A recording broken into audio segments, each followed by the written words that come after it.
All right, let's talk Lululemon. For years, this was the brand that could do no wrong, an absolute favorite for investors. But lately, the stock has taken a spectacular tumble, and it has everyone asking some tough questions. So today, we're going to dig in and try to figure out what's really going on.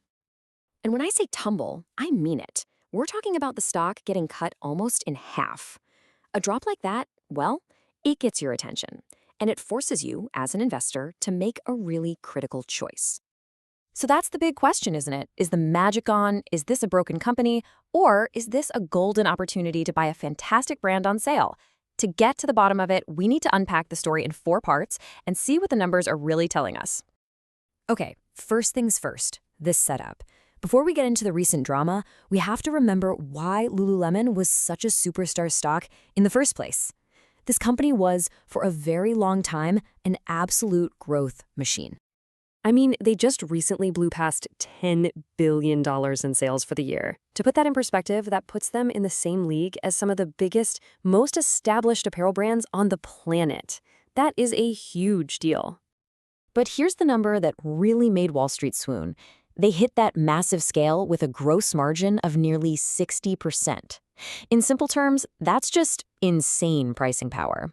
It means you can charge a premium for your product, and customers don't just pay it, they happily line up for it. Now, this didn't happen by accident. They built what investors love to call a business moat. Basically, a set of powerful defenses to keep competitors away. For Lululemon, that came down to 3 things. First, incredible product innovation. They call it the science of feel. Second, this genius community-based marketing with ambassadors instead of flashy ads. And third, they controlled their own destiny by selling directly to you, which protected their brand and their profits. But like in any good story, there's a conflict. That unstoppable growth narrative, well, it recently hit a brick wall, and the cracks started to appear right in their most important market. And wow, this chart right here tells you pretty much everything you need to know. It's a tale of 2 completely different companies. Look at the Americas, their home turf. Growth has slowed to a crawl, just 4%. But then you look at China, it's an absolute rocket ship, up over 40%. The main engine of the business is clearly sputtering. And then you see this, which is a classic red flag for any retail investor. Their inventory, the amount of stuff sitting in warehouses, is growing 3 times faster than their sales. You know what that usually leads to? Discounts. And discounts are the enemy of those beautiful profit margins we were just talking about. And hey, don't just take it from me. The CEO himself came right out and said it. He said they are disappointed with their results in the US and, this is the key part, with aspects of our product execution. When a CEO admits the problem is with their own execution, you know it's serious. They're not blaming the economy, they're pointing the finger at themselves. So, with their biggest market stalling out, management had to do something. They're not just waiting around. Instead, they are making a massive pivot, a huge bet on a totally new growth engine to get the company back on track. It's a strategy they call the power of 3 times 2. And look, doubling the men's business is great. Doubling digital, awesome.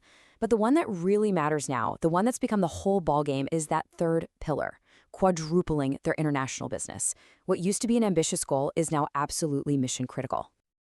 And this really puts it in perspective. The entire investment thesis, the whole reason you'd buy this as a growth stock, now hangs on their ability to win overseas. That safety net of a reliable, strong home market, it's pretty much gone. The pressure is on. Okay, so let's get to the bottom line. After all that, what does this mean for you, the investor, looking at this stock today? It's time to pull out the scorecard and see where things stand. Well, after that stock crash, the price tag on Lululemon looks totally different.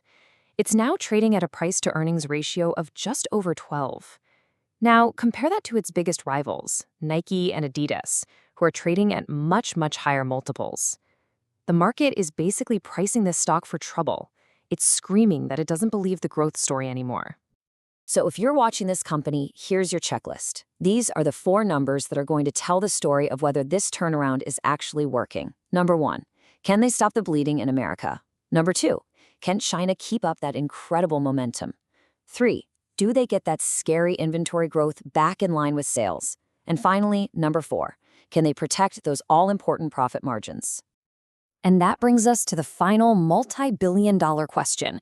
On the one hand, the stock looks cheap, right? You can make a strong case that all this bad news is already reflected in the price. But on the other, the company's entire future is now riding on this high-stakes bet on international expansion.